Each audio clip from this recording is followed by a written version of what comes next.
ছোট্ট সোনামণিরা, তোমরাও যদি ফাতেমা ওমরের সাথে ইসলাম শিখতে চাও তাহলে এক্ষুনি আমাদের চ্যানেলটি সাবস্ক্রাইব করে দাও।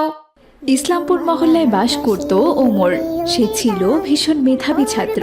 ক্লাসে সবসময় প্রথম স্থান অধিকার করত সে। শিক্ষক শিক্ষিকারা তাকে খুব পছন্দ করতেন। তার বন্ধুর সংখ্যা ছিল অনেক, কিন্তু তাদের মধ্যে একজন ছিল একটু আলাদা। সে হচ্ছে মাহাদি। মাহাদি লেখাপড়ায় খুব একটা ভালো ছিল না। সে প্রায়ই পরীক্ষায় ফেল করত, অথচ সে ছিল ভদ্র, নম্র ও সত্যবাদী ছেলে। ক্লাসের অধিকাংশ ছাত্র তাকে ব্যঙ্গ করত। কেউ ডাকত ফেলটু, কেউ বা গাধা বলতো।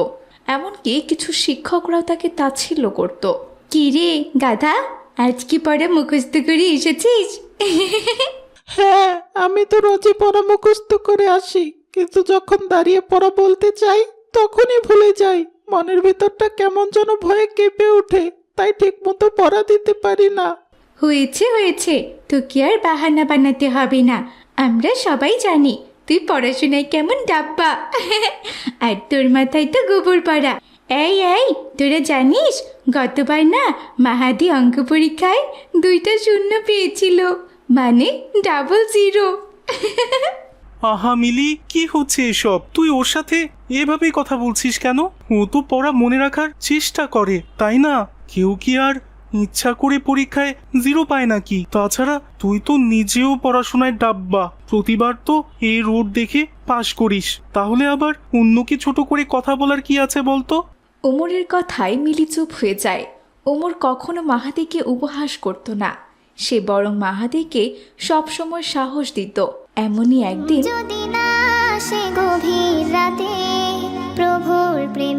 মাহাদি, তুমি দাঁড়াও। তুমি আটের ঘরের নামতা বলো তো বাবা। আটককে 8, আর দুকুনি 16, 3 আষ্টে 24, 4 আষ্টে 36। 4 8 32 হয় গাধা, 36 নয়। তোমাকে মারতে মারতে আমার বিরক্ত ধরে গেছে মাহাদি। আজ আর আমি তোমাকে মারবো না। অযথা তোমাকে মেরে মেরে আমি আর আমার শক্তি খরচ করতে চাই না, বুঝেছো? যাও, বাইরে গিয়ে কান ধরে দাঁড়িয়ে থাকো। ম্যাডামের কথা মতো মাহাদি বাইরে গিয়ে কান ধরে দাঁড়িয়ে থাকে। এভাবে লাঞ্ছনা বঞ্চনায় মাহাদির দিন কাটছিল। সবাই তাকে অপমান করত, তাই মাহাদি এইসব কথা ভেবে বিষণ্ণ থাকত। একদিন আমি তো অনেক পড়াশোনা করি, তবুও আমার কেন মনে থাকে না? আচ্ছা ওমর, আমি কি সত্যি এতটাই অযোগ্য? তুমি অযোগ্য না ভাই। আল্লাহ সবাইকে কোনো না কোনো গুণে গুণান্বিত করেছেন। আমরা হয়তো তা খুঁজে পাই না, কিন্তু আল্লাহ ভালো জানেন। তুমি আর নিজেকে ছোট করো না। ইনশাল্লাহ তোমার সমস্ত চিন্তা আল্লাহ তাআলা দূর করে দেবেন। এবার চলো তো, আমি তোমাকে বই দাগিয়ে দিচ্ছি। যেগুলোতে ঠিক চিহ্ন দিয়ে রাখবো ওগুলোই বেশি বেশি করে পড়বে। ইনশাল্লাহ পরীক্ষায় 90% কমন পাবে। আর এবার পরীক্ষায় তোমাকে অবশ্যই পাশ করতে হবে, তা না হলে সবাই তোমার সাথে খুব খারাপ ব্যবহার করবে। ইনশাল্লাহ ভাই, এবার আমি সর্বোচ্চ চেষ্টা করব আর দিনরাত পড়াশোনা করব। যেমন ভাবনা ঠিক তেমনই কাজ। মাহাদি ওমরের দাগিয়ে দেওয়া প্রশ্নগুলো পড়তে থাকে আর সেই অনুযায়ী পরীক্ষা দেয়।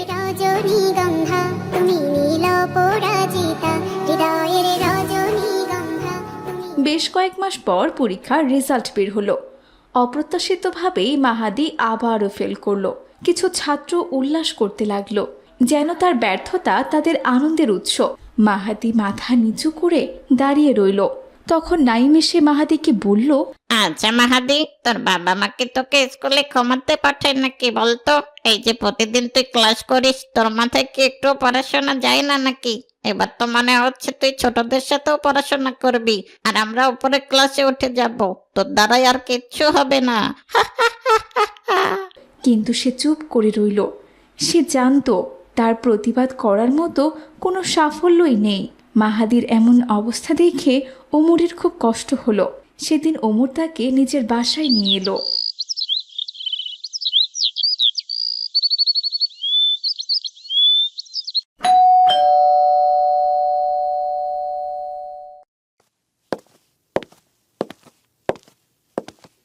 হয় যদি রাসূল আমার আম্মু, মাহাদির মনটা আজকে একদম ভালো নেই, তাই আমি ওকে আমার সাথে নিয়ে এলাম। আজও আমাদের সঙ্গেই খাবে। এই তো খুব ভালো কথা বাবা। তোমরা হাত মুখ ধুয়ে টেবিলে এসে বসো। জানো ওমর, আজ তোমার পছন্দের ভুনা খিচুড়ি রান্না করেছি বাবা। আশা করছি তোমাদের দুজনের খুব ভালো লাগবে। তারপর তারা দুই বন্ধু হাত মুখ ধুয়ে এসে খিচুড়ি খেতে বসলো আর মজা করে খিচুড়ি খেলো।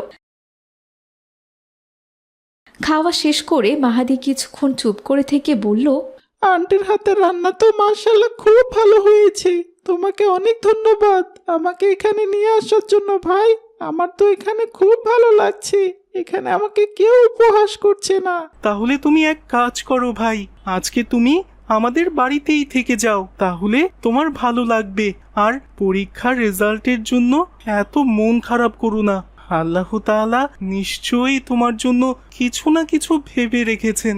তিনি আমাদের খুব ভালোবাসেন, নিশ্চয়ই তিনি আমাদের মঙ্গল চান। আর বান্দার কষ্ট আল্লাহ তাআলা সহ্য করতে পারেন না, তাই তুমি একদম হতাশ হয়েও না।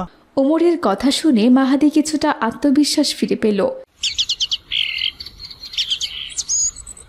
সেদিন রাতেই ওমরের আব্বু মাহাদির সঙ্গে গল্প করছিলেন। তিনি বললেন, বাবা মাহাদি, আমি জানি পাশ করতে পারোনি বলে তোমার মন খুব খারাপ, তবে তোমাকে আরো শক্ত হতে হবে। কখনো কোনো বিষয় নিয়ে হতাশ হওয়া যাবে না। তাছাড়া তুমি কি একটা কথা জানো বাবা, নবী করিম সাল্লাল্লাহু আলাইহি ওয়াসাল্লামের সাহাবীদের মধ্যে অনেকেই শিক্ষিত ছিলেন না, কিন্তু তারা ইসলামের জন্য যা করেছেন তা পৃথিবী কখনো ভুলবেন না। হ্যাঁ, আমি জানি শিক্ষা দরকার, কিন্তু মনের শক্তি আর নেক নিয়ত তার থেকেও বেশি দরকার। কিন্তু আমি চাইলেও পড়া মনে রাখতে পারি না আঙ্কেল। তাহলে অন্য কোনো গুণ খুঁজে বের করো। আল্লাহর রাস্তা খোলা, চেষ্টা করতে হবে। দেখো বাবা, সবার মাঝে সব গুণ থাকে না। তোমার পড়া মনে থাকে না, তবে তুমি অন্য কিছু করার চেষ্টা করো, তবে থেমে থেকো না।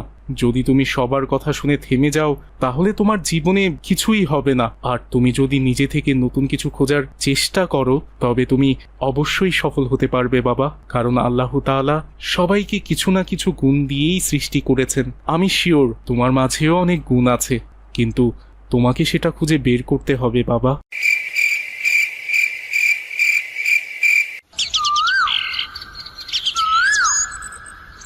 এরপর থেকে মাহাদি তার মেধা খোঁজার চেষ্টা করতে লাগলো। সে ছবি আঁকতে পছন্দ করত, তাও আবার ছোটবেলা থেকেই। এবার সে প্রতিদিন 5 ওয়াক্ত নামাজ পড়ার পর 10 মিনিট করে আঁকতে লাগলো। সে সারাদিন পড়াশোনার পাশাপাশি আঁকাআঁকিতে মনোনিবেশ করত। একদিন স্কুলে ইসলামিক পোস্টার ডিজাইন প্রতিযোগিতা ঘোষণা করা হলো। আসসালামু আলাইকুম ভাই, শুনলাম স্কুলে নাকি ইসলামিক পোস্টার ডিজাইন প্রতিযোগিতার আয়োজন করা হয়েছে। আমি যতদূর জানি তুমি অনেক ভালো ছবি আঁকতে পারো। আচ্ছা, তুমি কি অংশ নিবে না? আমি আর অংশ নিয়ে কি করব বলো? যে ছেলে ঠিকমতো পড়াশোনাই পারে না, সে আবার ঠিকমতো ছবি আঁকবে কিভাবে? দেখা যাবে আমি ছবি আঁকার সময় কিছু ভুলে গিয়েছি, আর সবাই এটা নিয়ে হাসাহাসি করছে। এমনই তো বারবার আমার সাথে হয়।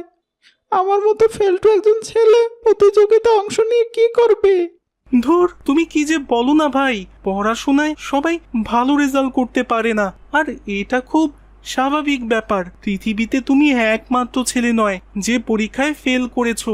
তোমার মতো অনেক ছেলে মেয়েরা পরীক্ষায় ফেল করে, এটা খুবই স্বাভাবিক ব্যাপার। আর পরীক্ষার সাবজেক্ট এখন তুমি মাথা থেকে ঝেড়ে ফেলো। আমি সেদিন তোমাদের বাড়িতে গিয়েছিলাম, তখন তোমার আঁকা একটা ছবি দেখে আমার খুব ভালো লেগেছে, তাই আমার মনে হচ্ছে তোমার এই প্রতিযোগিতায় অংশ নেওয়া উচিত। তুমি একবার মনোযোগ দিয়ে ছবি আঁকার চেষ্টা তো করে দেখতে পারো, বাকিটা তো আল্লাহ তাআলার উপর ছেড়ে দাও। ওমরের কথা শুনে মাহাদি অভয় পেল। মাহাদি রাত জেগে একটি অসাধারণ পোস্টার তৈরি করলো। প্রতিযোগিতার দিন মাহাদির আঁকা পোস্টার দেখে বিচারকেরা ভীষণ মুগ্ধ হলো। সবাই অবাক হয়ে মাহাদির নাম শুনল। ফলাফল ঘোষণার প্রথম পুরস্কার পেয়েছে মাহাদি। তার খুশি আর দেখে কে। মনে মনে আল্লাহ তাআলার শুকরিয়া আদায় করছিল সে।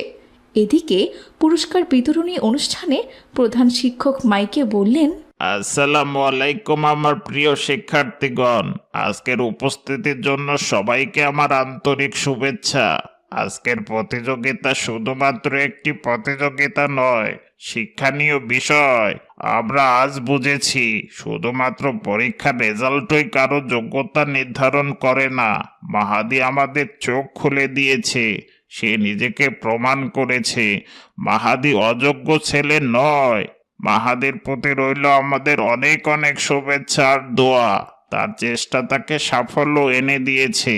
এ থেকেই প্রমাণ হয় পৃথিবীর সবার আলাদা আলাদা কিছু গুণ রয়েছে যা আমাদের সৃষ্টিকর্তা দিয়েছেন।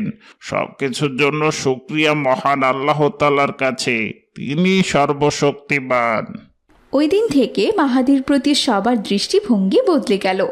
এখন সবাই তাকে শ্রদ্ধা করত, কেউ আর উপহাস করত না। ওমর গর্ব করে বলল, আমি জানতাম মাহাদি তুমি পারবে। যেহেতু তুমি খুব ভালো ছবি আঁকতে পারো, তাই এখন থেকে আরো ভালো ছবি আঁকার প্র্যাকটিস করবে। এরপর থেকে মাহাদি প্রতিদিন ফজরের নামাজ পড়ে তারপর ছবি আঁকতে বসতো। সে বুঝেছিল জীবনে সফল হতে হলে আল্লাহর উপর ভরসা রাখতে হয়। একদিন মাহাদি বলল,